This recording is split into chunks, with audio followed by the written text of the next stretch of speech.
সুবহানাল্লাযী আসরা বিআবদিহি লাইলাম মিনাল মাসজিদিল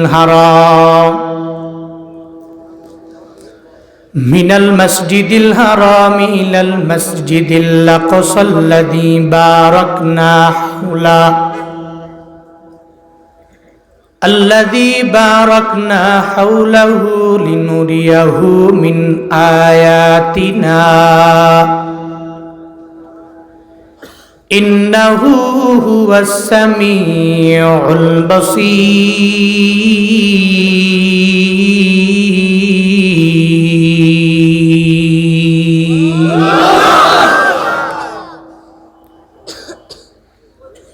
আল্লাহ বলেন আমি রব তো ওই রব সুবহানাল্লাযী আসরা বিআবদিহি লাইলাম মিনাল মাসজিদিল হারাম ইলাল মাসজিদিল আকসা পুত পবিত্র ওই রব আল্লাহ পাক যিনি আমার মদিনাওয়ালা নবীরে রাতের একাংশে ভ্রমণ করালেন মসজিদে হারাম থেকে মসজিদে আকসা মদিনাওয়ালা নবীরে আল্লাহ পাক রব্বুল আলামিন সফর করালেন আল্লাহ পাক বলেন আসরা বিআবদিহি লাইলা রাতের একাংশের মধ্যে আল্লাহ পাক রব্বুল আলামিন আমার মদিনাওয়ালা নবীরে সফর করাইলেন পুরা রাত লাগে না রাতের কিছু অংশে আল্লাহ পাক আমার নবীরে নিয়া চলে গেলেন মেরাজ করালেন নবীর ঊর্ধ্বগমন হয়ে গেল রহমাতুল লিল আলামিনের প্রথম ধাপে আল্লাহ পাক মসজিদে হারাম থেকে মসজিদে আকসার মধ্যে নিয়ে যায় ওই যে ফিলিস্তিনের জেরুজালেমে অবস্থানরত ওই মসজিদ বাইতুল আকসা ও আল্লাহর বান্দারা আল্লাহ পাক রব্বুল আলামিন আমার মদিনাওয়ালা নবীরে এই বাইতুল্লাহ থেকে যখন আকসার মধ্যে সফর করেন আল্লাহ পাক জানায়া দিলেন সফর করার হালতে আল্লাযী বারাকনা হাওলাহু লিনুরিয়াহু মিন আয়াতিনা আমি আল্লাহ তো ওই রব আল্লাযী বারাকনা হাওলাহু লিনুরিয়াহু মিন আয়াতিনা আমি রবের পরিচয় তুমি জেনে নাও আমি আল্লাহ ওই সময়ে সব জায়গাটা চতুর্পার্শ্বটা আমি আল্লাহ বরকত দিয়া ভরপুর করে দিলাম আমার নবীর বদৌলতে আমি চতুর্পাশ মুতাবাররাক বানায়া দিলাম লিনুরিয়াহু মিন আয়াতিনা যাতে করে আমার নিদর্শনাবলী আমি আমার নবীরে দেখাইতে পারি এই কারণে আমি রব এই মসজিদে হারাম থেকে আকসা পর্যন্ত পুরো জায়গাটা বরকত দিয়া ভরপুর করে দিলাম আল্লাহ পাক বলেন আমার নবীকে মসজিদে হারাম থেকে মসজিদে আকসার মধ্যে আমি আল্লাহ নিয়ে গেলাম দুনিয়াতে কোনো বান্দা যদি মসজিদে হারাম থেকে আকসায় নবীর যে মেরাজ নবীর সফর যারা বলবে আমরা মানি না এদের ঈমান নিয়ে শঙ্কা থাকবে ঈমান চলে যাবে কারণ কোরআন মানলো না আর কোরআন যে মানবে না ও ঈমানওয়ালা থাকতে পারে না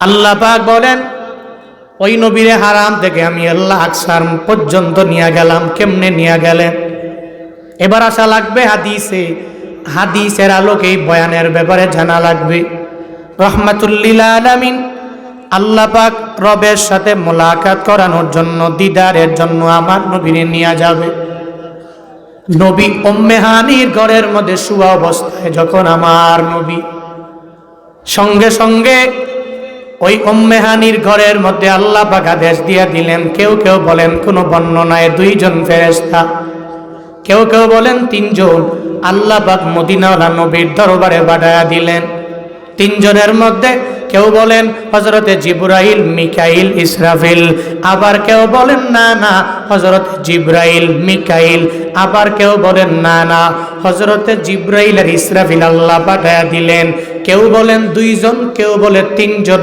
মদিনাওয়ালা নবীর দরবারে গেল আল্লাহ পাক আদেশ দিয়া দিলেন জিবরাইল মিকাইল তোমরা যাও যাও আমার মদিনাওয়ালা নবীর দরবারে চলে যাওয়া আল্লাহ পাকের আদেশ পাইয়া জিবরাইল আর মিকাইল নবী যখন উম্মে হানির ঘরের মধ্যে শোয়া, ওই সময়ে নবীর দরবারে হাজির হয়ে গেল।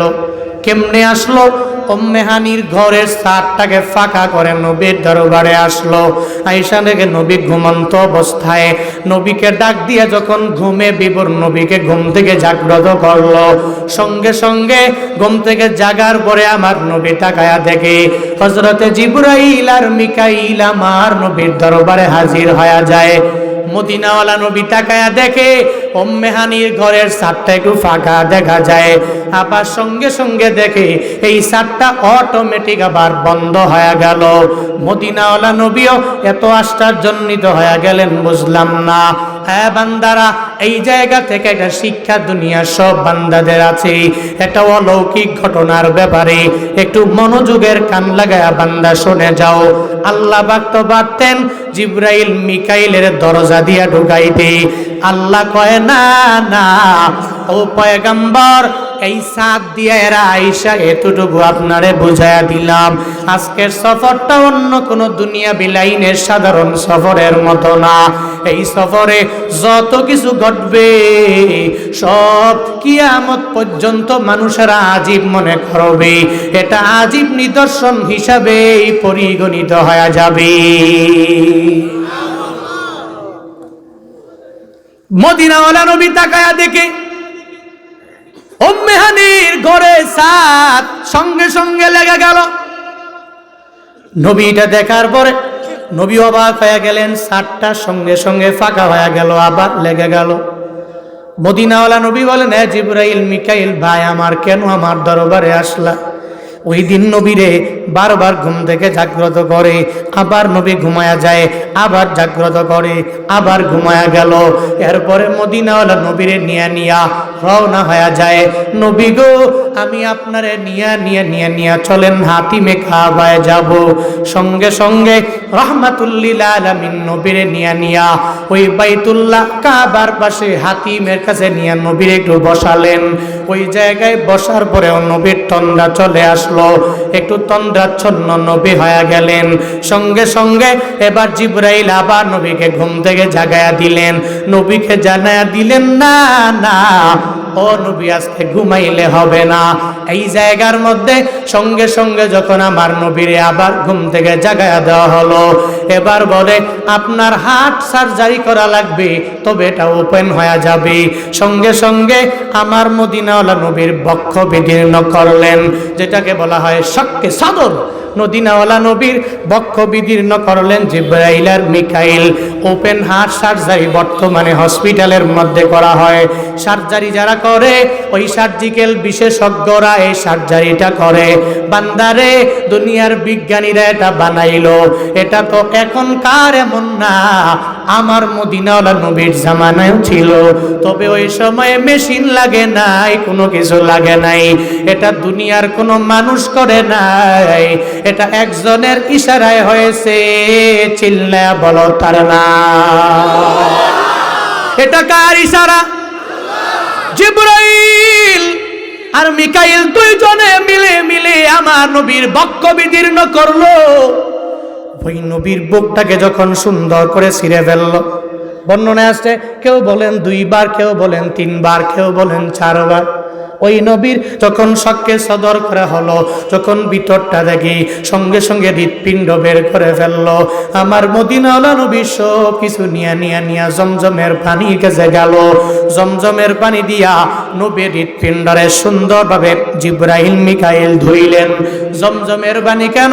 এজন্য মুহাদ্দিসিনে কেরামগণ জানায়া দেয়, জমজমের পানিটা এত পরিমাণে দামি পানি, বান্দারে কাউসারের পানির চাইতেও জমজমের পানিটা কোনো কোনো ইমামের মতে আরো দামি। যদি কাউসারের পানি জমজমের পানির চাইতে আরো বেশি দামি হতো, আল্লাহ পাক জিবরাইল মিকাইলের বলতেন আমার নবীর হৃৎপিণ্ড কশিন কালেও এই জমজমের পানি দ্বারা ধৌত করা যাবে না, যাও ওই কাউসারের পানি দিয়া ধৌত করে নাও।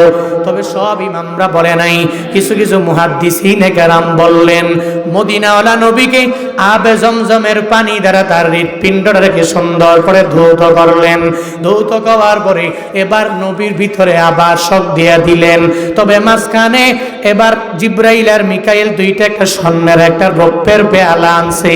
ওই স্বর্ণের পেয়ালার মধ্যে ওনার হৃৎপিণ্ডটাকে রাখলেন, আর একটা পেয়ালের মাঝে ঈমান আর হিকমতটাকে রাখলেন। এবার যদি মনে মনে কোনো বান্দার প্রশ্ন জাগে যায়, ঈমান আর হিকমত এটা কি ধরা যায় নাকি, এটা কি ছোঁয়া যায় নাকি, এটাকে জিব্রাইল মিকাইল নবীর দরবার থেকে বের করে কেমনে পেয়ালার মধ্যে রাখলেন? বান্দারে, এটা যদি তোমার বুঝতে একটু অসুবিধা হয়ে যায়, বর্তমান জামানায় যদি কেউ বলে তার শরীরের মধ্যে জ্বর আছে, যদি কেউ বলে তো জ্বর তো দেখা যায় না, এটা তো ছোঁয়া যায় না, কিন্তু যদি থার্মোমিটার দিয়া মাপো ওই জ্বর কত ডিগ্রি আছে দেখা যায় কি যায় না? যায়নি। জ্বর তো দেখা যায় না, ছোঁয়াও যায় না, কিন্তু এর উপরেও যখন থার্মোমিটার লাগাইয়া দিলা অটোমেটিক ভাবে তোমার শরীরের মধ্যে 100 ডিগ্রি নাকি 99 না 98 না 97 নাকি 100 আপ হয়ে গেল, অটোমেটিক ওই থার্মোমিটারের মধ্যে বান্দা তুমি জানতে পারো। বলে দুনিয়ার জ্বর মাপার মেশিনটা সম্পর্কে তোমার ধারণা আছে, তুমি জানতেও পারো। আল্লাহ পাকের ঈমান আর হিকমত তো দামি, ওই ঈমানটাও বান্দা মাঝে মাঝে মাপা যায়, তবে ওই মাপার যন্ত্র থার্মোমিটার না। আল্লাহ পাকের ওলি যারা, এরা দেখলেই মাপতে পারে। মদিনাওয়ালা নবীর ঈমান আর হিকমত এক পেয়ালায় রাখলেন, আরেক পেয়ালার মধ্যে আমার নবীর হৃৎপিণ্ডটাকে রাখলেন, সুন্দর করে জমজমের পানি দিয়া ধুয়া। এবার যখন নবীর ভিতরে আবার সুন্দর করে করে সব জায়গায় ফিট করে দিলেন, মদিনাওয়ালা নবীর এই বুক মুবারকের মধ্যেই দাগটা ছিল। হযরতে আনাস বিন মালিক, আমার মদিনাওয়ালা নবীর খাদেম, তিনি জানায়া দেয়, আমি আমার লাইফে আমার নবীর বুক মুবারক যখন দেখলাম, নিজে দেখেছি ওই নবীর বুক মুবারকে ওই শক্কে সদরের একটা দাগ এখনো লেগে আছে। এই যে একটা বড় অপারেশন হয়ে গেল, একটা বিদীর্ণ হয়ে গেল, বক্ষ বিদীর্ণ করা হলো, ওই দাগটা হযরতে আনাস বিন মালিক নিজের চোখে বান্দা দেখেছে। এবার নবীকে হৃৎপিণ্ডের জায়গার মধ্যে রেখে দেওয়া হলো, সার্জারি শেষ হয়ে গেল। নবীকে পবিত্র বানাইয়া একটু পরে জিব্রাইল আমার নবীরে জানায়া দেয়, ও পয়গম্বর, এবার একটা বড় সফরে আপনার যাওয়া লাগবে। জিব্রাইল মিকাইল একটা বোরাক আমার নবীর সামনে এনে হাজির করে দিল। বোরাকটা আমার নবীর সামনে আসতে দেরি। বোরাক বাড়ি কোন থেকে? কেউ কেউ বলেন বারকুন থেকে। বারকুন মানে বিদ্যুৎ, মানে বিদ্যুতের গতিতে বোরাকটা চলে, খচ্চর না, গাদার মতো না, এটা দুইটার মাঝামাঝি একটা বোরাক, মা বাইনা। হাদিসে আসছে এটা খচ্চরের মতো না, গাদার মতো না। আল্লাহ পাকের এক কুদরতি প্রাণী এই বোরাক যখন নবীর সামনে চলে আসলো, নবী বলে আমি তাকায়া দেখি এই বোরাকের রংটা হলো সাদা। আবার অন্য হাদিসের বর্ণনা মদিনাওয়ালা নবী জানায়া দিলেন, আবার সাদার মধ্যেও একটু অন্য বর্ণ ওই বোরাকের মধ্যে ছিল। ওই বোরাকটা নবীর সামনে আসলো, সঙ্গে সঙ্গে জিব্রাইল বলে, পয়গম্বর এই বোরাকে উঠেন, আপনাকে নিয়ে একটা সফরে রওনা হওয়া লাগবে। মদিনাওয়ালা নবী এই বুরাকে উঠার জন্য যখন এই বুরাকে উঠবে উঠবে উঠবে ভাব, হঠাৎ করে বোরাকটা একটু কেমন জানি আচরণ করলো, যদিও বর্ণনাটা দাইফ, এর উপরে একটু বলি। এবার ওই বোরাকের উপরে যখন মদিনাওয়ালা নবী উঠবে উঠবে ভাব, একটু উদ্ধতা ছড়াতে লাগলো, মদিনাওয়ালা নবীর নিবে না, একটু কেমন জানি করতে লাগলো। জিব্রাইল দেখে বলে, বোরাক রে, এটা সাধারণ কোনো মানুষ না, আমার আল্লাহর পরে সবচেয়ে দামি পয়গাম্বর। এই পয়গাম্বরে তোর উপরে নাও, তোর উপরে নিয়া তোর পুরা জীবনটারে ধন্য বানায় না।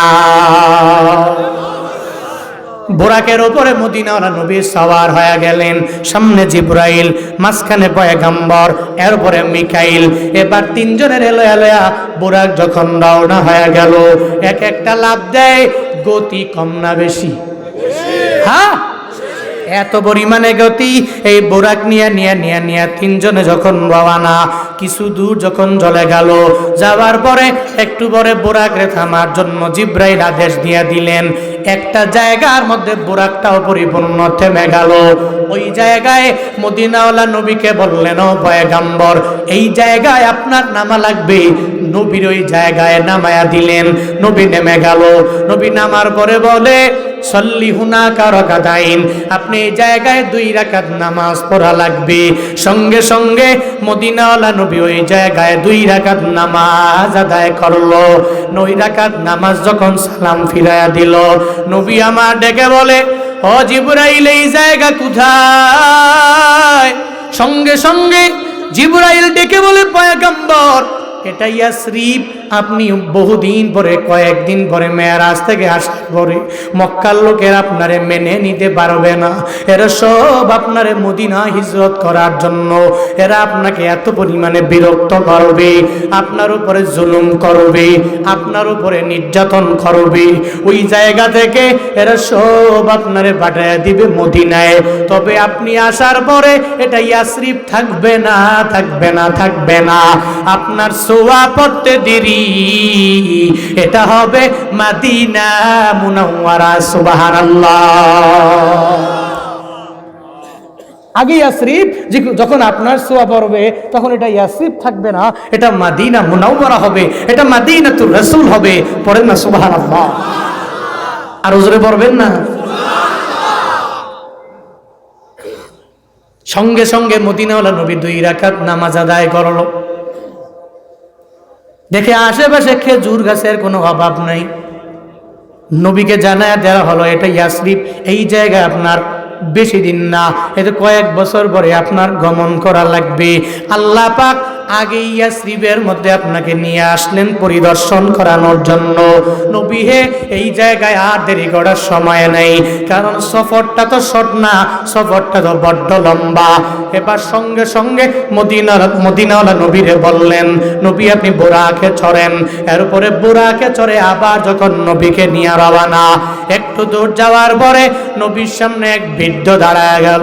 বৃদ্ধ ডেকে বলে, হ্যাঁ মুহাম্মদ, তুমি দাঁড়াও, তোমার সাথে আমি কিছু কথা বলা লাগবে। জিবরাইল নবীকে জানায়া দিল, নবী না না, এই বৃদ্ধের কথা মানা যাবে না, আপনি আপনার পথে চলবেন, একটু দাঁড়াবেন না। নবী দাঁড়াইল না। একটু দূর আবার গেল। যাওয়ার পরে নবীর সাথে এক বৃদ্ধা মহিলার দেখা হয়ে গেল। সঙ্গে সঙ্গে বৃদ্ধা মহিলা আমার মদিনাওয়ালা নবীরে ডাকে, ও মুহাম্মদ দাঁড়াও। জিবরাইল ডেকে বলে, না না নবী, আপনি দাঁড়াইতে পারবেন না। যখন নিষেধ করলো, নবী বলে, আমি দাঁড়াবো না। মদিনাওয়ালা নবী আমার একটু দূরে যায়। আবার যাওয়ার পরে ওই জায়গায় নবীর সাথে এক সুন্দরী রমণীর মোলাকাত হয়ে, অনেক সুন্দরী রমণী সঙ্গে সঙ্গে নবীরে ডাকে, ও মুহাম্মদ দাঁড়াও, তোমার সাথে আমার কথা বলা লাগবে, একটু কিছু কথা আছে, একটু দাঁড়াও না। যখন নবীকে দাঁড়ানোর জন্য যখন সম্বোধন করে, জিবরাইল নবীকে জানায়া দেয়, ও পয়গম্বর, এই জায়গায়ও তার কথা মানা যাবে না, এই জায়গায় দাঁড়াতে পারবেন না। আমার নবীকে নিয়ে রওনা। এদিকে নবী বারবার জিগায়, জিবরাইল রে, 3 জনের সাথে আমার মোলাকাত হয়ে গেল। এরা কারা? এরা কি জন্য আমারে সম্বোধন করে? ডাকার জন্য। জিবরাইল বলে, ও পয়গম্বর, একটু পরে আমি আপনাকে জানায়া দিব। বোরাক আবার রওনা হয়ে গেল। কিছু দূর যাওয়ার পরে অদৃশ্য থেকে সালাম চলে আসলো, আসসালামু আলাইকা ইয়া রাসূলুল্লাহ। প্রথমে একজনে সালাম দিয়ে দিল, এরপরে আবার সালাম দিল, আসসালামু আলাইকা ইয়া আউয়াল, আসসালামু আলাইকা ইয়া আখির, আসসালামু আলাইকা ইয়া হাসির। 3 জনের পক্ষ থেকে আমার মদিনাওয়ালা নবীর সালাম দেওয়া হলো। মদিনাওয়ালা নবী কত পরিমাণ আশ্চর্য! 3 জনে আমার সালাম দিয়া দিল। কারা সালাম দিয়া দিল আমি জানি না। সঙ্গে সঙ্গে জিবরাইলের বলে, জিবরাইল কারা আমারে সালাম দিয়েছে একটু জানাও না। বলে নবী এক এক করে বলি। এই যে আসার পথে তিনজনের সাথে আপনার মুলাকাত হয়েছে। একজন আসার পথে বৃদ্ধ ব্যক্তির সাথে আপনার মুলাকাত, সে আপনাকে সম্বোধন করেছে তার সামনে যাওয়ার জন্য। নবী গো আপনি যান নাই তার সামনে। ও হলো ইবলিস। আপনি যদি ওর কাছে যাইতেন আপনার উম্মতেরা ইবলিসের ধোঁকায় পড়ে এরা সব ইবলিসের ধোঁকায় পড়ে ধ্বংস হয়ে যেত। তবে যেহেতু যান নাই, আপনার কপাল ভালো, আপনার উম্মতেরও কপাল ভালো। এদেরকে ইবলিসে সবাইরে ধোঁকা দিয়া বেনামাজি বানাইতে পারবে না। ইবলিসে সবাইরে ধোঁকা দিয়া দুর্নীতিবাজ বানাইতে পারবে না। ইবলিসে সবাইরে ধোঁকা দিয়া একটা অন্যায়কারী অপরাধী বানাইতে পারবে না। কেউ কেউ ইবলিসে ধোঁকা দিয়া কাউরে জাহান্নামী বানাবে, আর কাউকে ধোঁকা দিয়াও জান্নাত থেকে দূরীভূত করতে পারবে না। মানুষের মাঝে দুইটা দল আছে না নাই? আসেনি? কেউ ইবলিসের কথা মানে, কেউ একজনে ইবলিসের কথা মেনে কয় নামাজ বাদ দিলাম, রোজা বাদ দিলাম, পরকীয়ায় লিপ্ত হলাম, জেনায় লিপ্ত হলাম, অন্যায় করলাম, অপরাধ করলাম। আরেকজন ইবলিস যতই ধোঁকা মারে, যতই কিছু করে, যতই পাম মারে, কিন্তু আরেকজনে কয় কশিন কালেও তো তোমার মতো ইবলিসের কথা আমি মানতে পারি না, কারণ ধোঁকায় তো অনেক সবাই পড়বে না, কিছু লোক আছে পড়বে, কিছু লোক আছে পড়বে না। জিবরাইল বলে নবী প্রথমবার আপনার সাথে যে বৃদ্ধের সাথে মোলাকাত হয়েছে ওই বৃদ্ধ ছিল ইবলিস। ও আপনাকে ডেকেছে, আপনি তার কাছে যান নাই, এ কারণে আপনার উম্মতদেরকে ইবলিস বারবার ধোঁকা দিয়ে প্রতারণায় ফেলিয়ে প্ররোচনার ফাঁদে ফেলিয়ে সব উম্মতকে ধ্বংস করতে পারবে না। তবে কিছু কিছু ব্যক্তিকে ধ্বংস করবে। যদি আপনি তার সামনে যেতেন, তার সম্বোধনে আপনি সাড়া দিতেন, আপনার সব উম্মতেরা পথভ্রষ্ট হয়ে যেত। পড়েন না নাউযুবিল্লাহ। দুই নম্বরে যার সাথে আমার মোলাকাত হয়ে গেল তার তারিফ জানাও। জিবরাইল ডেকে বলে, ও পয়গম্বর, দুই নম্বরে যাওয়ার পথে এক বিদ্যার সাথে আপনার মোলাকাত হয়ে গেল। বিদ্যাটাকে, ওই বিদ্যা হলো কোন এক বর্ণনায় আসছে ওই বিদ্যা হলো বিদ্যা মহিলা, যেই উম্মতেরা আপনার ওই উম্মতেরা যারা আমল করতে পারবে না, গুনাহ করতে করতে করতে করতে এমন একটা পর্যায়ে এরা চলে যাবে, এরা গুনাহ করতে করতে করতে করতে বৃদ্ধ হয়ে যাবে। এই বিদ্যা মহিলা ওই গুনাহগার উম্মতের একটা নমুনা, ওই গুনাহ করনেওয়ালা উম্মতের নমুনা। আপনি সারা দেন নাই, আপনার জন্য বড্ড ভালো হয়েছে। এবার তিন নম্বরে যাওয়ার পরে একটা সুন্দরী রমণী আপনার সামনে দাঁড়ায়া গেল। নবী গো ওই নারীর সাথে আপনার মোলাকাত হলো, কিন্তু আপনাকে ডাকার পরে আপনি যান নাই। আপনি যান নাই, এত পরিমাণে ভালো আপনি করলেন গো নবী, আপনার কপাল এত ভালো। যদি ওই সুন্দরী রমণীর ডাকে আপনি চলে যেতেন, তার সামনে গিয়া যদি হাজির হয়ে যেতেন, তাহলে পৃথিবীতে আপনার যত উম্মতেরা আছে সব নারীর লোভী হয়ে যেত, সবাই নারীর দিকে আকৃষ্ট বেশি হয়ে যেত। তবে না গো নবী, এখন আর সবাই নারীর প্রতি লোভী হবে না। কিছু কিছু লোকেরা এরা জেনার মধ্যে লিপ্ত হয়ে যাবে, নিজের ঘরের মধ্যে বউ রাইখা অন্য ঘরের বউ নিয়ে পালায়া যাবে, অন্য বেড়ার বউ নিয়ে ভেগে যাবে, নিজে অন্যায় করবে, শুধুমাত্র নারী লোক তার ভেতরের মধ্যে কাজ করবে। কিন্তু নবী হে, আপনি যেহেতু ওই নারীর ডাকে সাড়া দেন নাই, তার সম্বোধনে আপনি সাড়া দেন নাই, আপনার উম্মতেরা কেউ কেউ নারী লোভী হবে, তবে অধিকাংশরা নারী লোভী হবে না। এরা হবে আনাজিল। ইনজিল এর জমা হলো আনাজিল। যেরকম ইনজিলের মাধ্যমে গাড়ি চলে, ইনজিলের মাধ্যমে বিমান চলে, ইনজিলের মাধ্যমে সব কিছু চলে, বান্দার ইঞ্জিনের মাধ্যমে ট্রেন চলে। এই ইনজিলের জমা হচ্ছে আনাজিল। জিবরাইল জানায়া দেয়, ও পয়গম্বর আমার, আপনার উম্মতের মাঝে কত উম্মতেরা এত পরিমাণে আনাজিল হয়ে যাবে, এরা সব মানুষকে গুনাহ থেকে দূরে রাখবে। এরা নারী লোভী হবে না, এরা জেনা করবে না, এরা অপরাধ করবে না। এদের মাঝে কিছু ভালো থাকবে, আবার কিছু নারীর সাথে অন্যায় ব্যবহার করবে। সমাজের মধ্যে তো সব যুবকেরা খারাপ না, আবার কিছু যুবক আছে একটু সুন্দর করে কাটিং মাটিং দিয়া একটা বাইক কিন্না, এরপরে আইফোনটা একটা কিন্না, ওই স্কুল কখন ছুটি দিয়া দিবে, একটা মেয়েকে আমার দর্শন করা লাগবে, এই চিন্তা নিয়েই বারবার ঘুরে রওনা হয়ে গেল। স্কুলের পাশে দাঁড়ায় রইল, মহিলা মাদ্রাসার পাশে গিয়া দাঁড়ায় রইল, কেমনি ইফতেজিং করা লাগবে। সব যুবকেরা ভালো না, আবার সব যুবকেরাও খারাপ না, ঠিক কিনা? কেউ কেউ টিচিং করে, আবার কেউ করে না, কেউ বড় আল্লাহওয়ালা, কেউ আবার একেবারে শয়তানের প্ররোচনায় পড়ে, শয়তানের ফাঁদে পড়ে, শুধু অন্যায় করে, অপরাধ করে, নিজের ভিতরে খালি নারী লোভ, এটাই তার কাছে সর্বাবস্থায় কাজ করে। এরকম ব্যক্তি আমাদের সমাজে আছে না নাই? আবার কিছু আছে না, এরকম করে না, সর্বাবস্থায় আল্লাহকে ভয় করে, জেনা থেকে নিজেকে বিরত রাখে, যত ধরনের অন্যায় আছে, অপরাধ আছে, তা থেকে পরিপূর্ণভাবে নিজেরে বাঁচায় রাখে। মদিনাওয়ালা নবীর হাদিসের ভাষায় এরা হলো ইনজিলের বহুবচন আনাজিল। এরা হলো এমন এক ইনজিল যাদের মাধ্যমে এই সমাজ আলোকিত হবে। এরা নিজেরা অন্যায় করবে না, আরো জাতিকে এর অন্যায় থেকে বাঁচায় রাখবে। একটা ইনজিলের মাধ্যমে যেরকম গাড়ি চলে, ইনজিল ভালো হলে গাড়িও ভালো, চলছেও ভালো, ট্রেনও চলছে ভালো, সব ঠিকঠাক মতোই চলবে। ইনজিল ভালো তো গাড়ি ভালো, তো সমাজে এমন কিছু ব্যক্তি থাকবে, এরা নিজেদেরকে এমনভাবে আল্লাহর ভয় অন্তরে ঢুকে এমন তাকওয়াবান হবে, মানুষ কিভাবে অন্যায় করে, কিভাবে অপরাধ করে, তা থেকে মানুষকে বিরত রাখবে। সাবধান, তোরা অন্যায় করতে পারো না, তোরা অপরাধ করতে পারো না, তোরা গুনাহ করতে পারো না, এদেরকে অন্যায় থেকে দূরে রাখবে। এরকম সমাজে আমগো ব্যক্তিদের মধ্যেই কিছু ব্যক্তি আছে না নাই? আসেনি?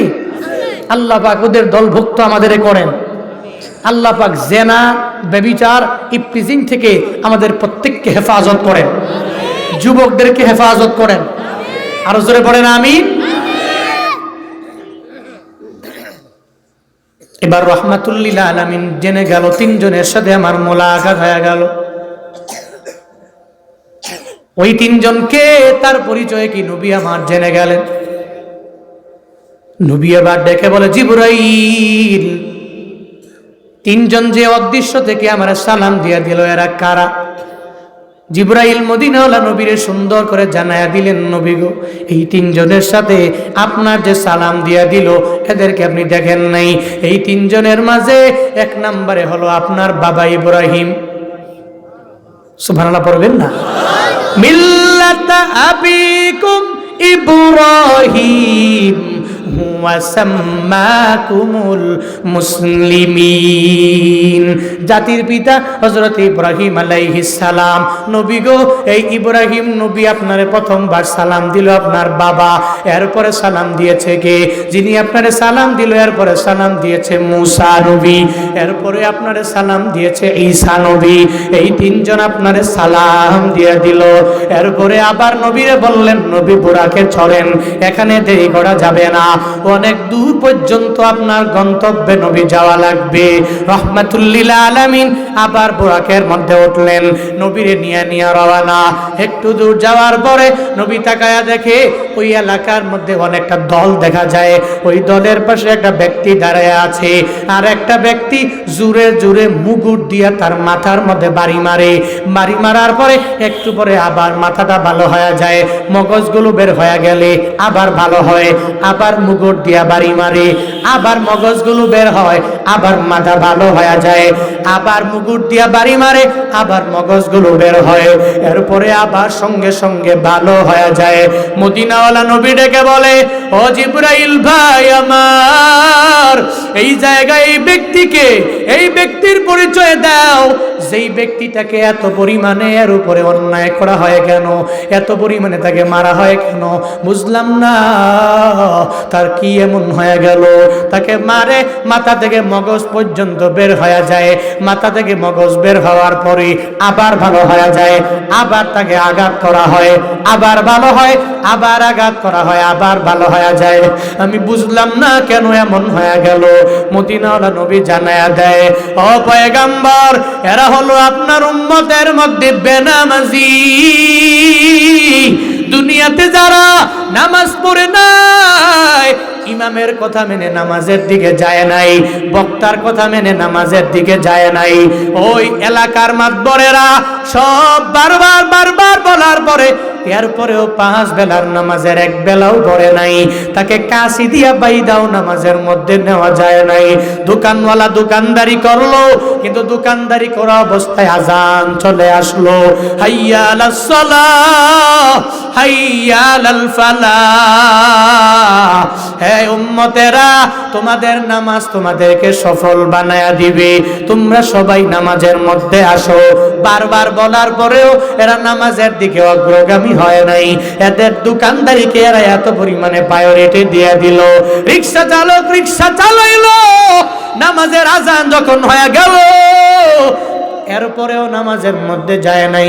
সিএনজি ড্রাইভার সিএনজি চালাইলো, আজান হয়ে গেল, এরপরেও আজানের পরে নামাজে যায় নাই। ডাক্তার ডাক্তারগিরি করলো, রোগী দেখলো, নামাজের আজান হয়ে গেল, ইচ্ছা করে বসে রইল, নামাজে যায় নাই। নবী গো, আপনার বেনামাজি উম্মত যারা, এদেরকে 1 বছর না 2 বছর না 3 বছর না, এর কোনো ঠিক ঠিকানা নাই। এই বেনামাজি ব্যক্তিগুলোকে আমার আল্লাহ এই দলের মাঝে একজনকে পাশে দাঁড় করায়া বারবার একজনকে নিযুক্ত করবে, তার মাথার মধ্যে জুড়ে জুড়ে জুড়ে জুড়ে মগজ দিয়ে বাড়ি মারো, একটু মগজগুলো বের হয়ে যাক। আল্লাহ পাক বলবে আবারও মাথা তুই আগের মতো হয়ে যাও, এরপরে আবার জোরে বাড়ি মারা হবে, আবার মগজগুলো বের হয়ে যাবে। রক্ত মাখা এই বডি দেখে আমার মদিনাওয়ালা নবীর মনটা কেমন জানি হয়ে গেল। আমার উম্মতেরা বেনামাজি হয়ে গেলে এমন একটা হালাত হয়ে যাবে। মদিনাওয়ালা নবী আমার এবার বোরাকে ছড়ে আবার রওয়ানা।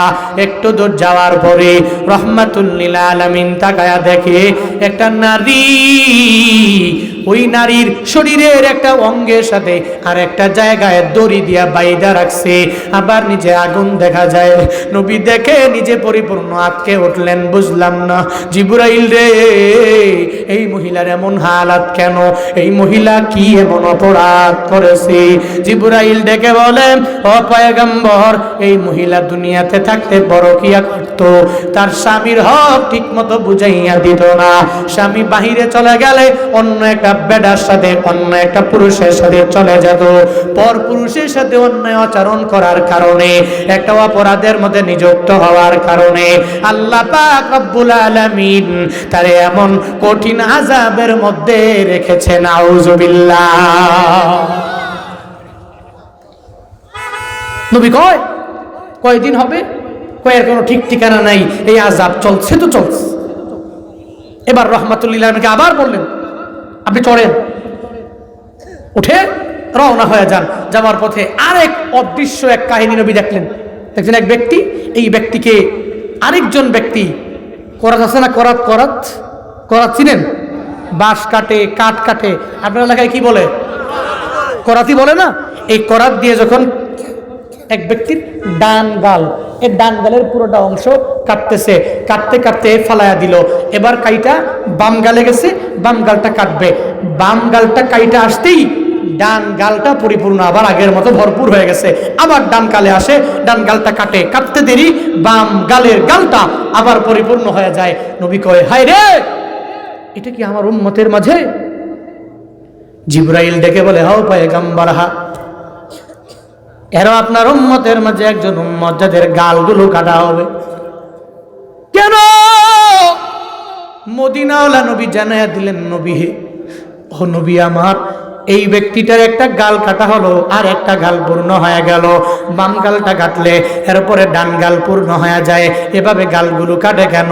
সঙ্গে সঙ্গে জিবরাইল জানায়া দিলেন, ও পয়গম্বর, দুনিয়াতে যারা না জেনে মিথ্যা প্রচার করলো, সত্য প্রচার করে নাই, যারা মিথ্যা প্রচার যারা করলো, যারা মিথ্যাটাকে বানায়া টানায় আর একটু বড় মিথ্যা বানাইয়া একটা মানুষের দরবারে প্রচার করলো, এরা এমন হয়ে যাবে হাসরের ময়দানে, এদের এমন পরিস্থিতি হবে, এরা এদের গালটাকে কাটার পরে, ডান গালটাকে কাটার পরে, এরপরে আবার বাম গালের মধ্যে লাভাত যাবে, আবার বাম গালটাকে কাটার পরে ডান গালটা পরিপূর্ণ হয়ে যাবে, এমন একটা হালাত হয়ে যাবে।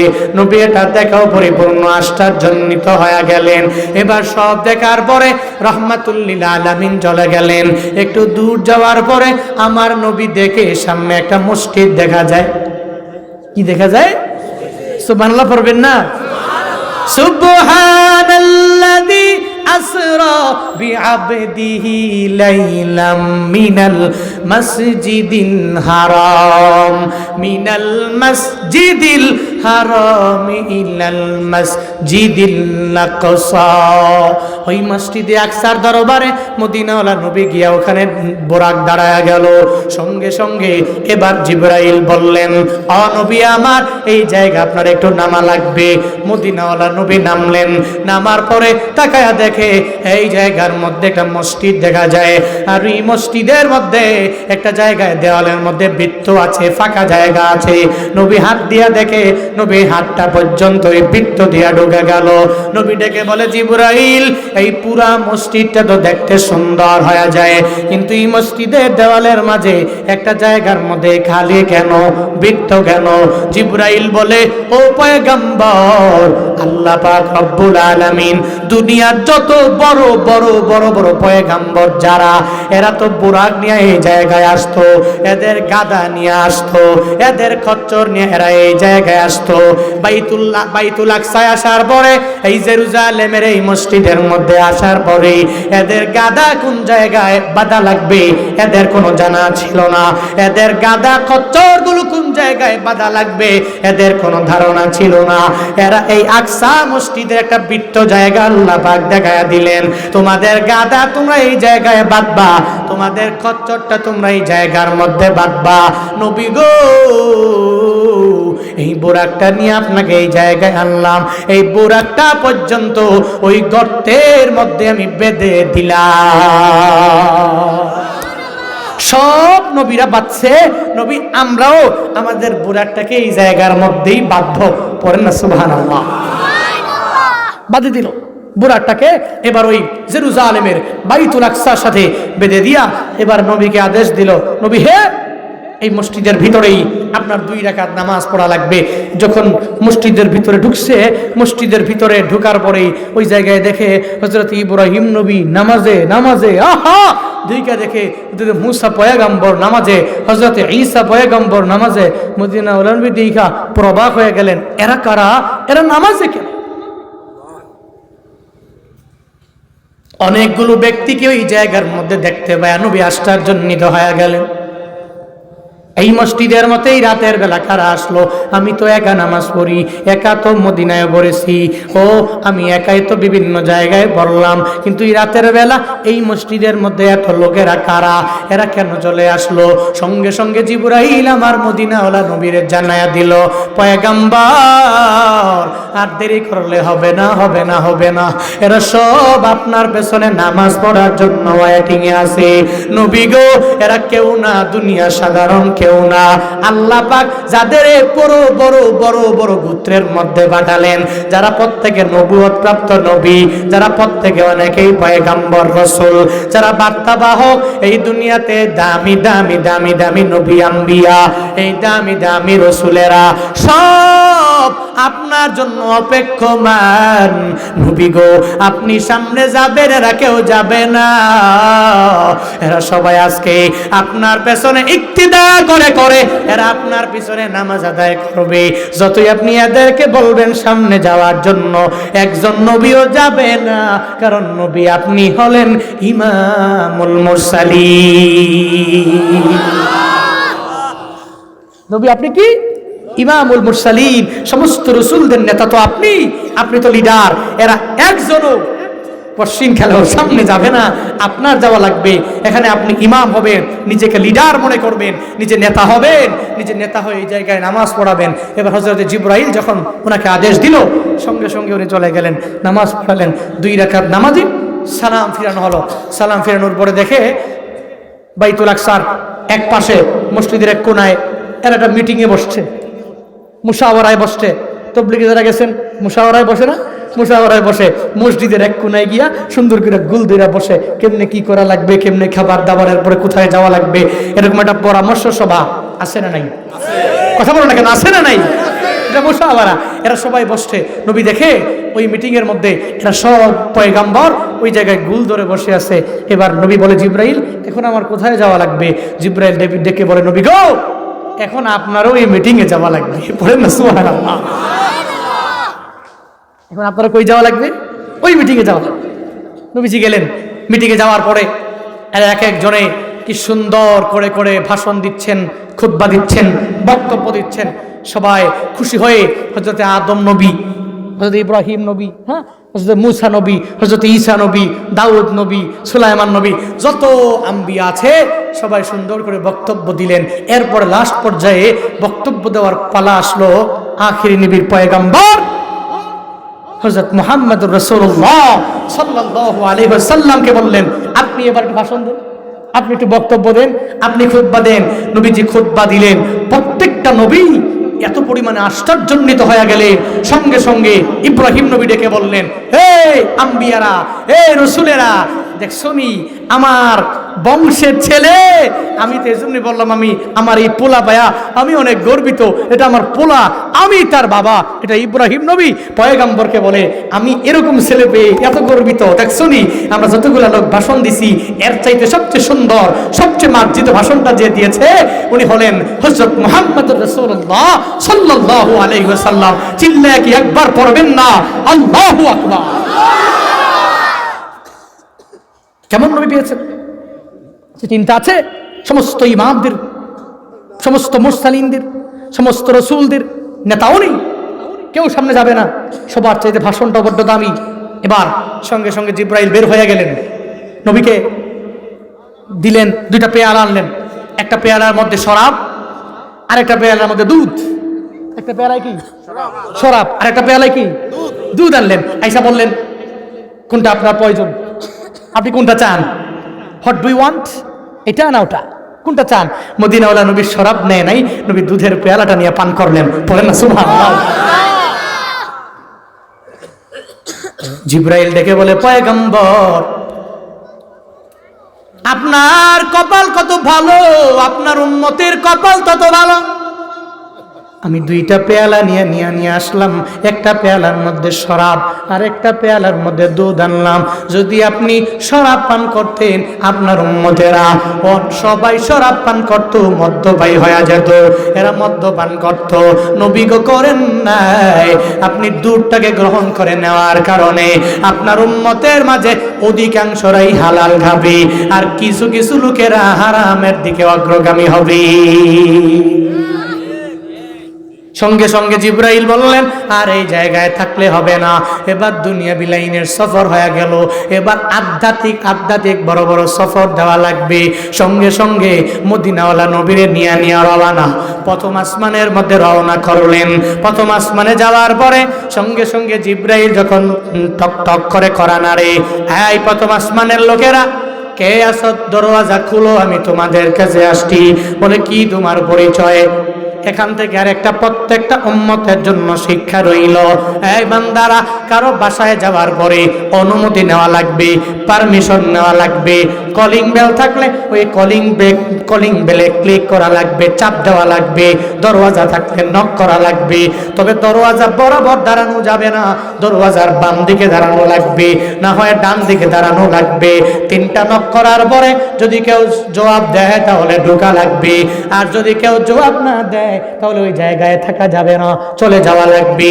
আবার যখন প্রয়োজন হয়ে যাবে এরপরে আবার আসবেন, এটা হলো নিয়ম। হযরতে জিবরাইল সমস্ত ফেরেশতাদের লিডার, সব ফেরেশতাদের নেতা, এত দামি হওয়ার পরেও প্রথম আসমানে ধইরাই ঢুকে যায় নাই, যায় বলে, ও ফেরেশতারা খুলে দাও, আমি জিবরাইল আসছি। বলে, তুমি জিবরাইল কেন আসলা, কাকে নিয়ে আসলা, সাথে কে আসছে? বলে, দুনিয়ার কেউ না, যার জন্য আল্লাহ আসমান বানাইলেন, জমিন বানাইলেন, আমি ওই মুহাম্মদ পয়গম্বরকে নিয়ে আসছি। আমি আমার পয়গম্বরকে নিয়ে আসছি, খুলো। সঙ্গে সঙ্গে যখন এবার বলল, ওনাকে যে নিয়ে আসতো আমার মাওলার পারমিশন আছে না নাই? বলে, আল্লাহর পারমিশন থাকার কারণেই তো আমি গেলাম, আমি গিয়ে ওনারে নিয়ে চলে আসলাম। সঙ্গে সঙ্গে অনুমতি দেওয়া হলো, দরওয়াজা ওপেন করে দেওয়া হলো। নবী ঢুকলেন, নবী নিজে বর্ণনা করেন, আমি যায়া দেখলাম একটা বৃদ্ধ লোক ওই জায়গার মধ্যে, একটা বৃদ্ধ লোক ওই জায়গায় বসে রইল। ওই বৃদ্ধ লোকের ডান দিকে রূহের একটা ঝাঁক রয়েছে, আর বাম দিকে রূহের আর একটা ঝাঁক রয়েছে, অনেকগুলো রূহ ডান দিকে, অনেকগুলো রূহ হলো বাম দিকে। ওই বৃদ্ধ লোকটা ডান দিকে তাকাইলে হাসে আর বাম দিকে তাকাইলে কান্না করে। নবী আমার ডেকে বলে, জিবরাইল উনি কি? উনার পরিচয় বলো। সঙ্গে সঙ্গে জিবরাইল জানায়া দিলেন, নবী গো, উনিও আপনার বাবা হযরতে আদম আলাইহিস সালাম। আদম আলাইহিস সালাম প্রথম আসমানের মধ্যে আছে গো নবী। এই যে প্রথম আসমানে উনি বসে রইল, ওনার ডান দিকে যে রূহেরা আছে, এই রূহগুলো হলো জান্নাতি। জান্নাতি হওয়ার কারণে একজন বাবা হইয়া যখন ডান দিকে তাকায় দেখে এই মানুষগুলো জান্নাতি, এই উম্মতেরা জান্নাতি, এই পোলারা জান্নাতি, অটোমেটিক মনটাও ভরে গেল, সুন্দর করে হেসে দিল। আবার যখন বাম দিকে তাকায়, তাকানোর পরে তাকায় দেখে এই রূহগুলা জান্নাতে যাবে না, এরা জাহান্নামে যাবে। একজন বাবা হইয়া ছেলে যদি অন্যায় করে, অপরাধ করে, বাবার দেখবেন রাতের বেলা ঘুম নাই, সুন্দর করে চলতেও পারে না, সুন্দর করে খাইতেও পারে না। ইমামের কাছে যায়, ও ইমাম, আমার ছেলেটা মদ্যপান করে, আমার ছেলেটা ইয়াবা সেবন করে, পেন্সিডিল খায়, আমার ছেলেটা ভালো না, এত পরিমাণ অন্যায়কারী হয়ে গেল, এত অপরাধ তার দ্বারা সংগঠিত হয়ে গেল। ও ইমাম, আমার ছেলের জন্য একটু দোয়া করবেন, যাতে করে আল্লাহ তারে বড় বানায়া দেয়, ভালো করে দেয়। দেখবেন বাবারা, একটা ছেলে যদি অন্যায় করে, অপরাধ করে, একটু যদি খারাপ হয়ে যায়, একটু যদি বড় ছেলে হয়ে যায়, তখন বাবারা মেনে নিতে পারে না, বাবার সুন্দর করে ঘুমও আসে না। আদম নবী ডান দিকে দেখি আর হাসি, আর বাম দিকে তাকায় চোখের পানি ফেলায় কান্না করে, বলে বাম দিকে আমার এই পোলারা, এরা জান্নাতি হবে না, এরা জাহান্নামী হয়ে যাবে। এদের দিকে তাকাইলি আমি চোখের পানি ফেলায় ফেলায় কান্না করি, কারণ আমি তো তাদের সবার বাবা। আমার থেকেই তো আল্লাহ পাক দুনিয়াতে এদের বানাইছে। সুবহানাল্লাহ। ইয়া আইয়ুহাল্লাযীনা তাকু রাব্বাকুমুল্লাযী খালাকাকুম মিন নাফসিন ওয়াহিদা ওয়া খালাকা মিনহা যাওজাহা ওয়া বাসসা মিনহুমা রিজালান কাসীরান ওয়া নিসা। আল্লাহ পাক বলেন, তোমাদেরকে তো একটা আত্মা থেকে আমি আল্লাহ বানাইলাম। কয়টা? আরো জোরে বলেন, আরো জোরে বলেন, কয়টা? নাফসে ওয়াহিদা। আল্লাহ কয় তোমাদেরকে একটা আত্মা থেকে বানাইলাম, একটা নফস থেকে বানাইলাম। এরপরে ওয়া খালাকা মিনহা যাওজাহা, প্রথম আত্মাটা বানানোর পরে এরপর ওনার সঙ্গী হিসাবে ওনার একজন সঙ্গিনী দিয়ে দিলাম, এটা জীবন সঙ্গিনী মা হাওয়া আলাইহিস সালামকে এরপর আমি বানালাম। এরপরে অবাসসা মিনহুমা রিজালান কাসীরা ওয়া নিসাআ, অবাসসা মিনহুমা আয়ে ইনতাশারা মিন আদম ও হাওয়া, এই দুইজনের মধ্য থেকে আমি আল্লাহ দুনিয়াতে যত রিজাল আছে, যত নিসা আছে, যত পুরুষ আছে, যত নারী আছে, আমি আল্লাহ আদম এবং হাওয়া থেকে বানাইছি। বলেন না সুবহানাল্লাহ। আদম নবী সঙ্গে সঙ্গে বলে দিলেন, এই ইবনে সালেহ, তুমি আমার এমন এক সন্তান, তোমার মতো সালেহ কেউ নাই, তুই বড্ড দামি। সুন্দর করে তাকে অভিবাদন জানালেন। আদম নবী প্রথম আসমানে যাওয়ার পরে, জানানোর পরে এবার জিবরাইল বলে, দেরি করে লাভ নাই, সফর কিন্তু অনেক দূর। মদিনাওয়ালা নবীরে নিয়ে আবার রওনা। দ্বিতীয় আসমানের দিকে যখন মদিনাওয়ালা নবী চলে গেলেন, ওই আসমানের মধ্যে ঢুকার পরে অনুমতি আবার আগের মতোই নিয়ে নিলেন। কে? বলে আমি জিবরাইল। কারে নিয়ে আসছো? বলে মুহাম্মদ পয়গম্বরে নিয়ে আসলাম। আল্লাহর কাছ থেকে পারমিশন আছে না নাই? বলে আছে। দরওয়াজা খোলা, আসো এই জায়গায় আসো, যখন ওয়েলকাম জানায়া দিল। দ্বিতীয় নাম্বার আসমানে যাওয়ার পরে হযরতে ঈসা নবীর সাথে মোলাকাত হয়ে গেল। কোন নবীর সাথে? ঈসা নবীর সাথে মোলাকাত হয়ে গেল। এবার ঈসা নবীর সাথে আমার মাওলা সাক্ষাৎ কেন করালেন? মুহাদ্দিসিনে কেরামগণ জানায়া দিলেন, ঈসা নবীর সাথে কেন আমার মাওলা আমার নবীর মোলাকাত করায়া দিলেন, সাক্ষাৎ করায়া দিলেন। কারণ হলো ঈসা নবী আমার নবীর একজন উম্মত হয়ে দুনিয়ার মধ্যে আসবে, আমার নবীর উম্মত হয়ে যাবে। এজন্য আল্লাহ পাক ঈসা নবীর আগেই দেখায়া দিলেন। তাকে প্রথম আসমানে আমার মাওলা উঠায়া দিয়েছে। যদিও খ্রিস্টানেরা বলে ঈসা মসিহকে আমরা ফাঁসি দিয়েছি, শুলে চড়ানো হয়েছে, কিন্তু না না, এটা এদের ভুল ধারণা। আল্লাহ পাক নবীর আসমানে উঠায়া নিয়েছে। দ্বিতীয় আসমানে যাওয়ার পরে হযরত ঈসা নবীর সাথে আমার মদিনাওয়ালা নবীর মুলাকাত হয়ে গেল। নবীর সাথে মুলাকাত শেষ করে বলে দেরি করা যাবে না। এবার জিবরাইল বলে নবী গো আর দেরি করা যাবে না, 3 নাম্বার আসমানে চলে যাওয়া লাগবে। তৃতীয় আসমানের মধ্যে চলে গেলেন। ওখানে যাওয়ার পরে আবার আগের মতো অনুমতি নিয়ে নিল। অনুমতি সাপেক্ষে যখন ঢুকলো ওই তৃতীয় আসমানে ইউসুফ নবীর সাথে মুলাকাত হয়ে গেল। কোন নবীর সাথে? ইউসুফ নবীর সাথে মুলাকাত। সুন্দর না কালা? ওই সুন্দর না কালা? কি আমগো মতো সুন্দর? আল্লাহ পাক যে ইউসুফ নবীরে পুরো দুনিয়ার যত সৌন্দর্য, এই সৌন্দর্যের অর্ধেক আল্লাহ পাক ইউসুফ নবীরে দিয়েছে। আরো জোরে সুবহানাল্লাহ। এত সুন্দর মদিনাওয়ালা নবীর সামনে চলে আসলো। ইউসুফ নবীকে দেখে সঙ্গে সঙ্গে নবী জানাইলো, আপনি তো বড্ড ভারী সুন্দর, এত সুন্দর করে আল্লাহ আপনারে বানাইছে। ইউসুফ নবী কয়, আমি কেমন সুন্দর? আমার চাইতেও তো আপনি সুন্দর। আর আমি কেমন সুন্দর? আমার চাইতে তো আপনি আরো বড্ড সুন্দর। আল্লাহ পাক আপনার দাবি বানাইছে। মুলাকাত হয়ে গেল। মুহাদ্দিসিনে কেরাম জানায়া দিলেন ইউসুফ নবীর সাথে মুলাকাত এজন্য হয়ে গেল, হাসরের ময়দানে আল্লাহ পাক রব্বুল আলামিন অনেক বান্দারে তো মায়া করে জান্নাত দিয়ে দিবে। এই জান্নাতে যারা যাবে এরা ইউসুফ নবীর মতো সুন্দর হইয়া হইয়া জান্নাতে যাবে। ইউসুফ নবীর সাথে মুলাকাত শেষ হয়ে গেল। এবার চতুর্থ আসমানে যাওয়ার পরে হযরত ইদ্রিস নবীর সাথে মুলাকাত হয়ে গেল। ওনার সাথে সুন্দর করে কার্যকলাপ শেষ হয়ে যায়। এবার চতুর্থ আসমান শেষ। পঞ্চম আসমানের দিকে যখন জিবরাইল আমার মদিনাওয়ালা নবীরে নিয়ে রওনা।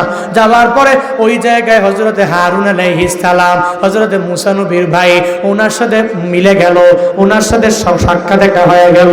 মুলাকাত শেষ করে আমার মদিনাওয়ালা নবী আর দেরি করে না, জিবরাইল বলে এবার যাওয়া লাগবে।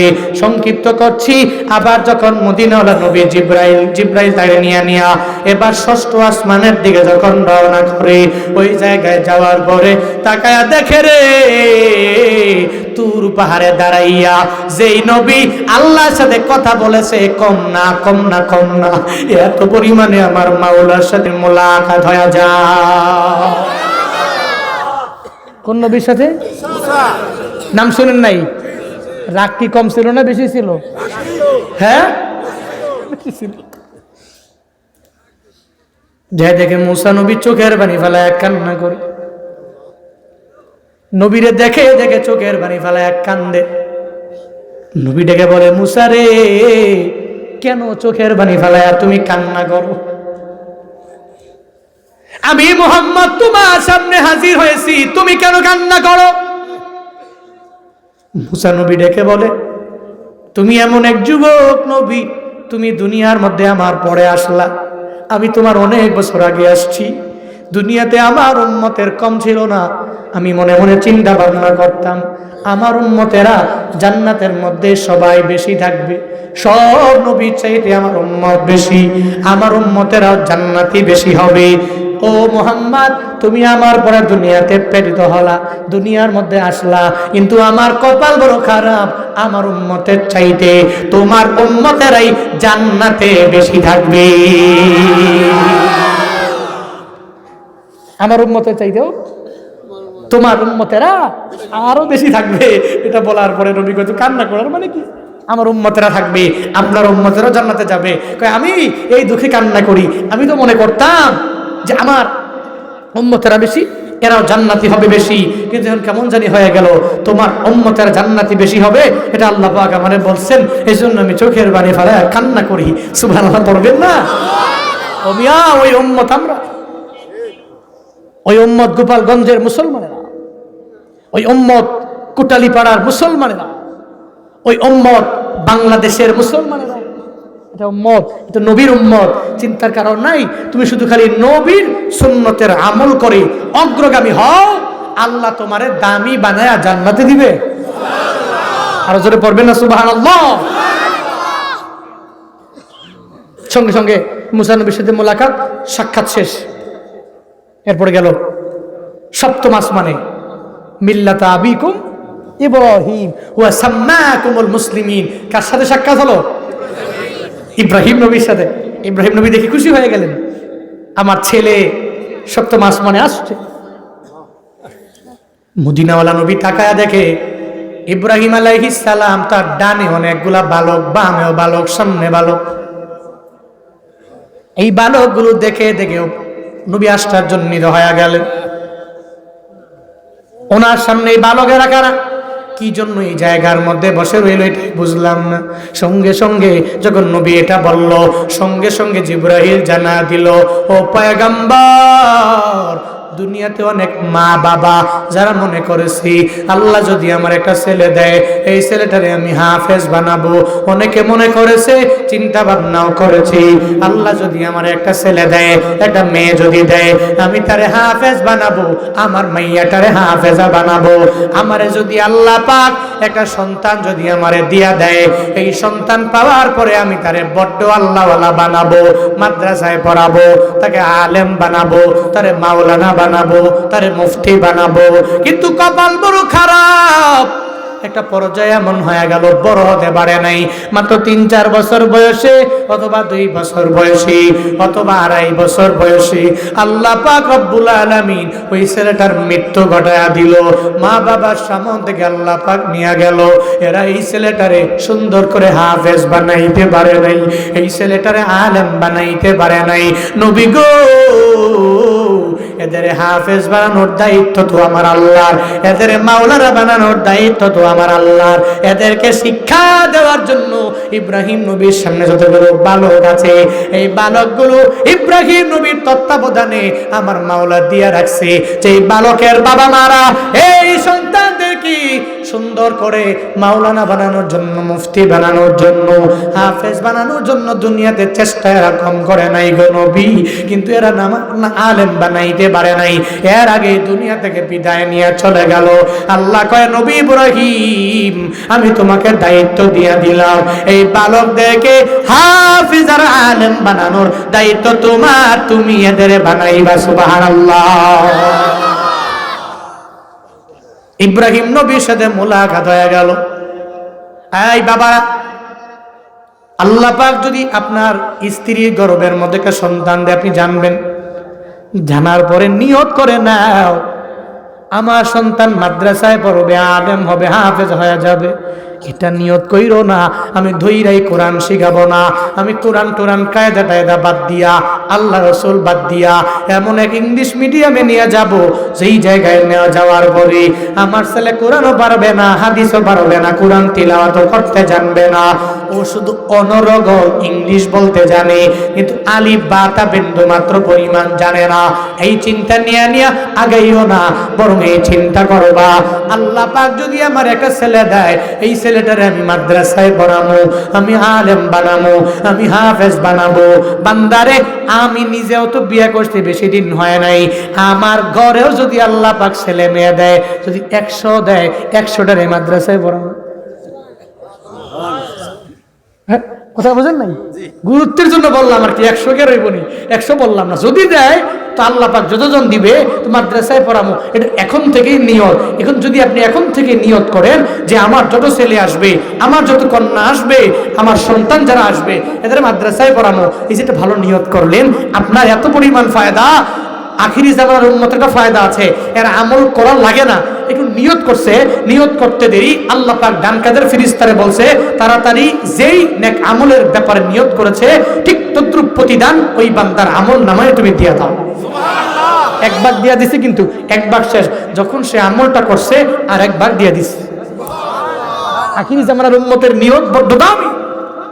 আখিরি জামানার উম্মতের নিয়ত কি?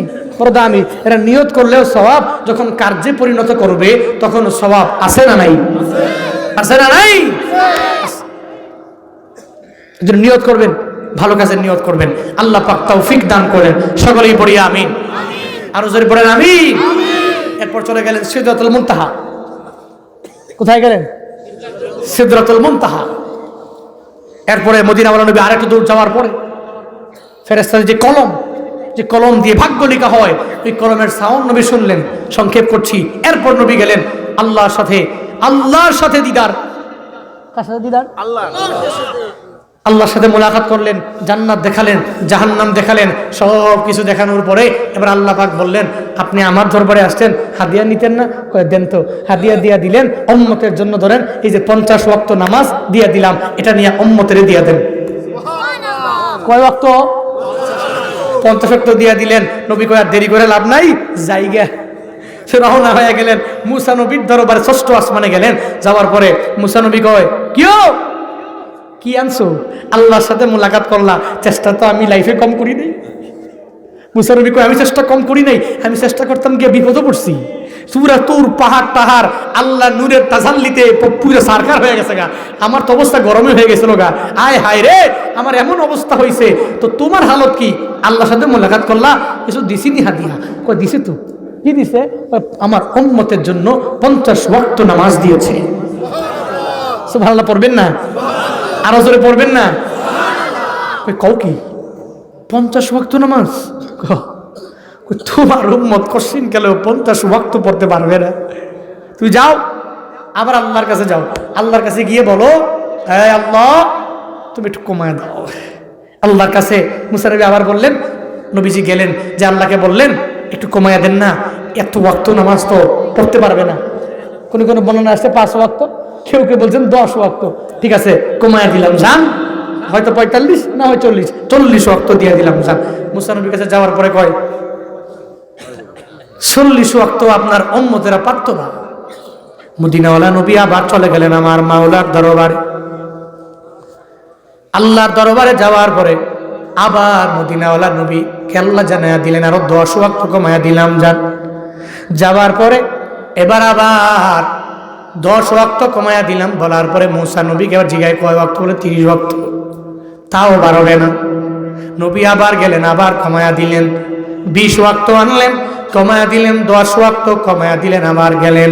লাস্ট নম্বরে আল্লাহ পাক যখন 5 ওয়াক্ত নিয়ে আসলেন, এবার মুসা নবীর দরবারে গেল। যাওয়ার পরে এবার মুসা নবীরে বলে, 5 ওয়াক্ত নিয়ে আসলাম। এরপরেও মুসা নবী বলে, না না, তোমার উম্মতেরা 5 ওয়াক্ত নামাজও বাড়বে না। মুসা নবী ঠিক বলছে না বেঠিক বলছে?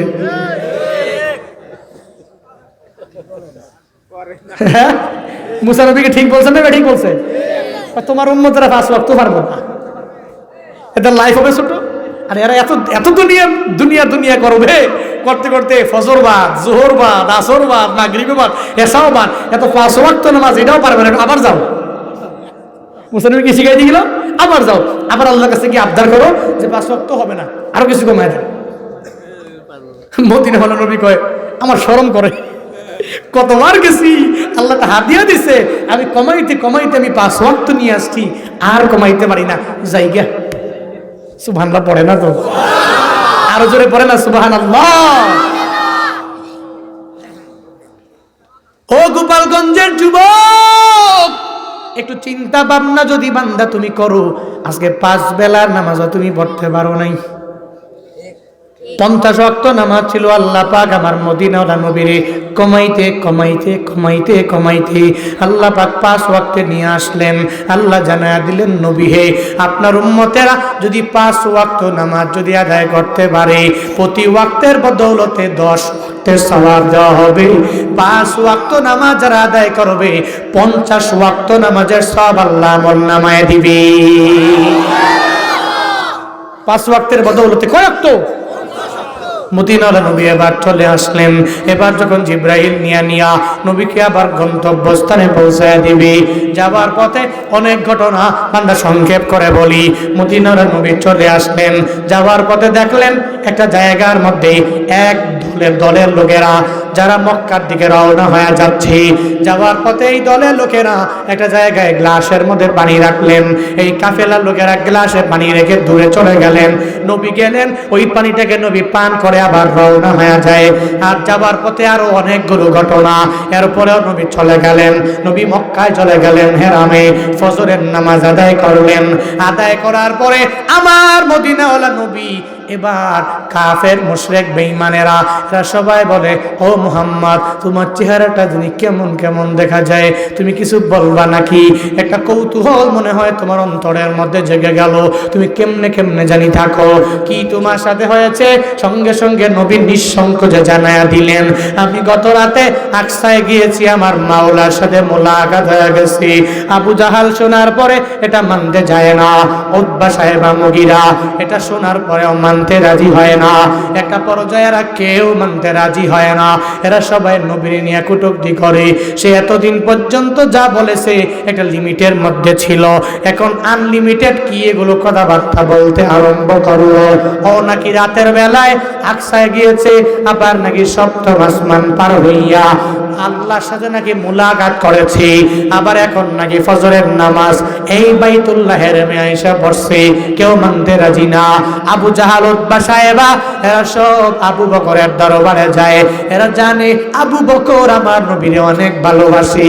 আবু বকরের দরবারে যায় বলে, আবু বকর রে, তোমার দুস্থ তোমার বন্ধু মুহাম্মদ কেমন জানি হয়ে গেল, ও নাকি রাতের বেলা আকসায় গিয়েছে, নাকি সপ্তম আসমান বলে পার হইয়া আল্লাহর সাথে নাকি মোলাকাত হয়েছে, কি এমন আজগুবি কথাবার্তা সে বলতে লাগলো। আবু বকর বলে, না না, আমার বন্ধু আজগুবি বলে না, আমার বন্ধু যা বলেছে সব সত্য বলেছে, আমি ঈমান এনে নিলাম। একটা কথা বলে নাই, বলছে আমার নবী দুস্থ যা বলছে একটাও মিথ্যা বলে নাই, যা বলছে উনি সত্য বলছে। আমি কশিন কালেও ওনার কথার অমান্যে যাইতে পারি না, উনি যা বলছে এটা ছোটখাটো একটা বিষয়, এর চাইতেও বড় আমার আল্লাহ পাক করতে পারে। সুবহানাল্লাহ পড়বেন না? ওই আকসায় গেছে মাত্র, পুরা পৃথিবী ভ্রমণ করে 7 আসমান 7 জমিন পর্যন্ত তো আমার নবীকে আল্লাহ পাক ভ্রমণ করাইতে পারি। তোমরা মনে করছো আমার ইমান হালকা হবে? আসছো, আমি ইমান আনলাম, নবী যা কইছে তাই।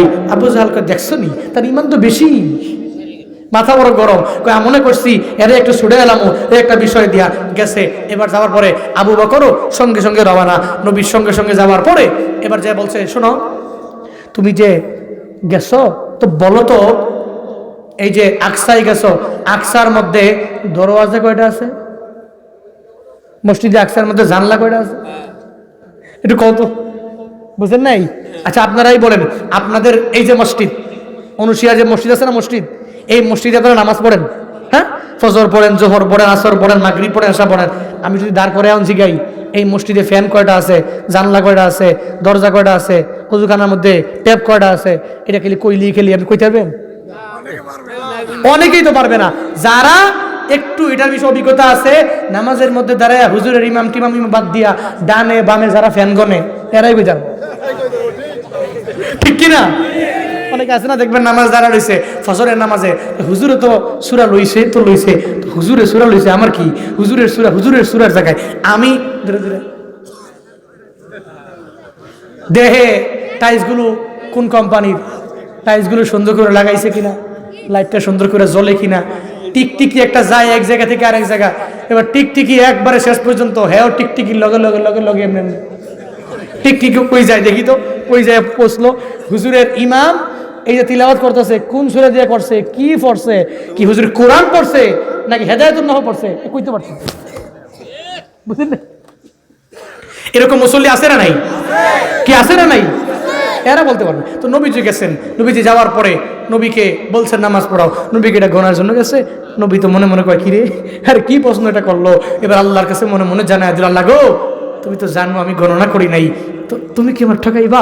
আল্লাহ কয় না, নবীরে তো ঠকাইতে পারে না। আয় জিবরাইল যাস না, ওই ফিলিস্তিনের জেরুজালেমের আকসা মসজিদটা তোর হাতের মধ্যে নিয়া আমার নবীর চোখের সামনে ধর, নবী দেখে দেখে গনে গনে বলে দিবে।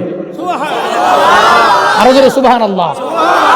ও মিয়া, জিব্রাইল কি এই আকসা মসজিদটা হাতে করে আনতে পারবে না? জিব্রাইলের এমন পাওয়ার, ৭ আসমান ৭ জমিন তিনি হাতে নিতে পারেন। আল্লাহ পাক তার এত পরিমাণ ক্ষমতা দিয়েছেন, এত পরিমাণ এবিলিটি দিয়েছেন, এটা আকসা মসজিদ এটা তো আনার জন্য ব্যাপারই না। আরেক বর্ণনায় আসছে নবীজি বসে আছেন হেরেম শরীফে, আল্লাহ পাক রব্বুল আলামিন সঙ্গে সঙ্গে ওনার চোখ মুবারক থেকে নিয়ে আকসা মসজিদ পর্যন্ত একটা রাস্তা তৈরি করে দিয়েছে। সুজা নবী দেখছে, ওদিকে জিব্রাইল নিয়ে আকসা মসজিদটাকে আকসা মসজিদের জায়গা থেকে উপর করে রাখছে। নবীজি সুজা তাকায় দেখছে, তাকায় তাকায় দেখে যে কয়টা দরজা, কয়টা জানালা, কয়টা কি সব বলে দিচ্ছে। আবু জাহাল দেখে যা বলছে সঠিকই তো বলছে, যা বলছে সঠিকই তো বলছে। পুরো অবাক তো, সঙ্গে সঙ্গে দূর, এরপরও বিশ্বাস হয় না। দুষ্ট তো দুষ্টুই, বুঝলেন নাই? চা আছে না, চা দিন। দুষ্ট তো দুষ্টুই।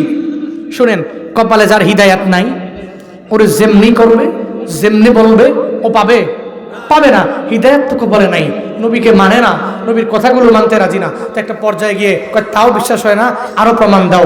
নবী এবার বললেন, দাঁড়াও, সূর্য ডুবার আগে একটা কাফেলা আসবে, ওই কাফেলার পানি, এরা পানি এক জায়গায় রেখে গেছে, গ্লাস ভর্তি পানি, ওই জায়গায় এসে দেখে গ্লাসের মধ্যে পানি নাই। এই কাফেলা আসবে, মক্কার দিকে আসবে, এরা আসার পরে এদেরকে তোমরা জিজ্ঞেস করবা আমি যেটা বলছি এটা সঠিক না ব্যাঠিক। আমি যেটা বলছি যদি ব্যাঠিক হয় ঠিক আছে, তোমরা মাইনো না, আর যদি সঠিক হয় তাহলে মাইনা নিও। কথাটা বুঝতেছেন তো আমার? একটা কাফেলা আসবে, এরা যদি বলে যে গ্লাসের পানি আসলে আমরা যে দেখি নাই, খেয়ে ফেলছে একজনে, যদি এমন হয় তাহলে তোমরা মেনে নিও, আমার কথার সাথে এদেরটা মিলে গেলে মানবা, যদি না মিলে মাইনো না। ঠিক আছে, সূর্য ডুবার আগে আসা লাগবে। সূর্য ডুবে ডুবে ডুবে ডুবে ভাব ওরা তো আসে না। নবী চিন্তায় পড়ে গেলেন, নবী সঙ্গে সঙ্গে আল্লাহর কাছে আবদার জানালেন, আল্লাহ গো, সূর্যটারে একটু তুমি স্টপ করে দাও। আল্লাহ যদি সূর্যরে কয় সূর্য তুই থেমে যাও, সূর্য কথা মানে কা? আরো জোরে বলেন কা? সূর্য আল্লাহর কথা মানে। আল্লাহ পাক বলেন স্টপ, থামো তুমি। সূর্য থেমে গেল। আবু জাহাল কয় সূর্য ডুবে না কে? আল্লাহ তো বন্ধ করে রাখছে, কয় না এই সূর্য তো ডুবাবো না। আবু জাহাল কয় আজকা মুহাম্মদের ধরছিলাম, সবগুলারে আমার দলে নিয়ে আসবো। আরে ডুবে না কে? বারবার দাঁত কিমিড়ে দেয়, ডুবে না কে? আল্লাহ কয় বন্ধ করে রাখছি। একটু পরে সঙ্গে সঙ্গে ওই কাফেলাও নবীর দরবারে এসে হাজির হলো, সূর্য ডুবে গেল। পড়েন না আল্লাহু আকবার। আবু জাহাল কয় শুনো শুনো, পথিমধ্যে তোমাদের পেয়ালার মধ্যে পানি ছিল, এই পানি নাকি তোমরা এসে পাও নাই? হয়তো পাই নাই। কে জানলো? কেমনে জানলো? সঙ্গে সঙ্গে এবার আবু জাহাল কয় উনি কয়, নরম হয়ে গেছে। উনি কয়, উনি কি কয়? উনি বলে যে আমাদের তোমাদের পেয়ালায় নাকি পানি ছিল, ওই পানি নাকি তোমরা এসে দেখো ওই পানি নাই। আসলে কিরকম কোনো ঘটনা তোমাদের যাত্রাপথে ঘটেছে কিনা? হ্যাঁ ঘটেছে। কে জানলো? বলে মুহাম্মদ জানলো। বলে এতদিন পর্যন্ত ওনার পথে ঈমান আনি নাই, আমরা সবাই পড়লাম লা ইলাহা ইল্লাল্লাহু মুহাম্মাদুর রাসূলুল্লাহ সাল্লাল্লাহু আলাইহি ওয়াসাল্লাম। এতদিন পর্যন্ত আমরা ঈমান আনি নাই, আমরা এখন ঈমান আনলাম, আমরা নিজেরাও মুসলমান হয়ে গেলাম। এরা সব মুসলমান। আবু জাহালের দলের লোকেরা অনেকটি মুসলমান। সব কয় খাইছি রে, নবী মিথ্যা বলতে পারে না। এবার যাদের কপালে হিদায়াত নাই, আবু জাহাল কয় দেখো না সূর্যটা ডুবে নাই, এর মানে মুহাম্মদ সূর্যের ভিতরে জাদু করছে। গাদ্দার, কি পরিমাণ সীমা লঙ্ঘনকারী! আল্লাহ পাক রব্বুল আলামিন এরপরেই মদিনাওয়ালা নবীর এই মেরাজের মাধ্যমে গোটা পৃথিবীতে এক এক আজীব নিদর্শন দেখালেন যে অল্প টাইমের মধ্যে লাইলা, রাতের অল্প টাইমে কিছু অংশে আমি আমার নবীকে মসজিদে হারাম থেকে মসজিদে আকসা পর্যন্ত ভ্রমণ করিয়েছি। আমি আল্লাহ এরপরে আরশে মুআল্লা পর্যন্ত নিয়ে আসছি। আমি আল্লাহর সাথে আমার নবীকে মুলাকাত করিয়েছি। আজকে থেকে ওয়াদা করবেন আর নিয়ত করবেন, হ্যাঁ মানুষেরা, নবীজির মেরাজ দুইটা ভাগে বিভক্ত। একটা ভাগ হলো মসজিদে হারাম থেকে মসজিদে আকসা, মসজিদে হারাম থেকে মসজিদে আকসা। এই মেরাজের ঘটনা যে অস্বীকার করবে ও কাফির।